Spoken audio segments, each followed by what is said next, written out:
Chapter 3. Hooty the Owl changes his hunting grounds.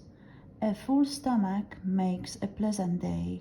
An empty stomach turns the whole world gray. Hooty the Owl sat on the tip-top of a tall dead tree in the green forest while the black shadows crept swiftly among the trees. He was talking to himself. It wouldn't have done for him to have spoken aloud what he was saying to himself, for then the little people in feathers and fur on whom he likes to make his dinner would have heard him and known just where he was. So he said it to himself and sat so still that he looked for all the world like a part of a tree on which he was sitting. What he was saying was this: "To hit, to hoo, to hit, to hoo. Will someone tell me what to do? My children have an appetite that keeps me hunting all the night. And though their stomachs I may stuff, they never seem to have enough. To hit, to hoo, to hit, to hoo. Will someone tell me what to do?" When it was dark enough, he gave his fierce hunting call, "Hoo, hoo." Now that is a terrible sound in the dark woods, very terrible indeed to the little forest people, because it sounds so fierce and hungry.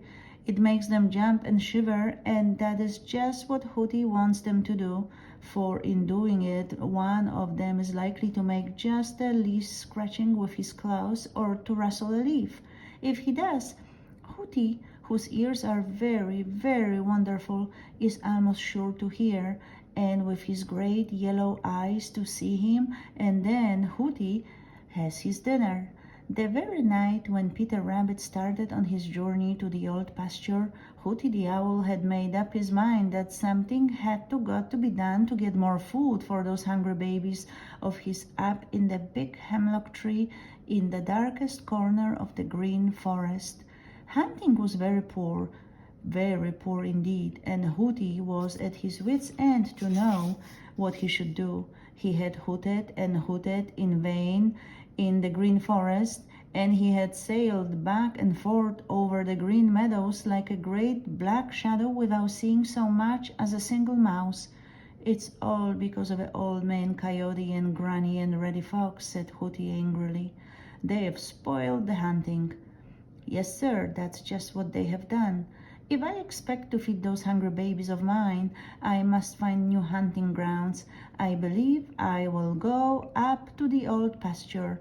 Perhaps I will have better luck up there." So Hooty the Owl spread his broad wings and started for the old pasture just a little while after Peter Rabbit had started for the same place.